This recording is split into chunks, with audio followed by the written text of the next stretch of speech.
embryogenesis from SKSLM Hospital, Meetpaling. I had been to CFC for 15 days training in both IVF and embryology. This is my first experience here in CFC and this is my first exposure to IVF and embryology.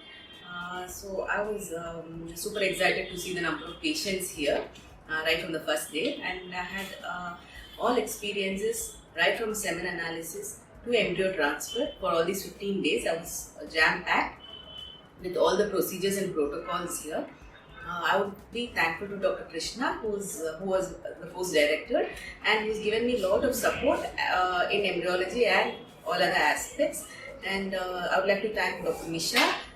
She helped me in all the protocols, all the procedures that are going in the OT up to the oocyte retrieval, and she has given me good hands-on on oocyte retrieval.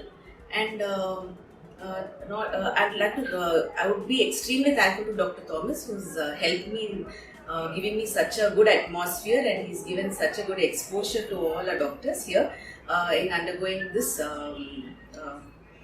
procedures and all the IVF setups and all the experiences in IVF.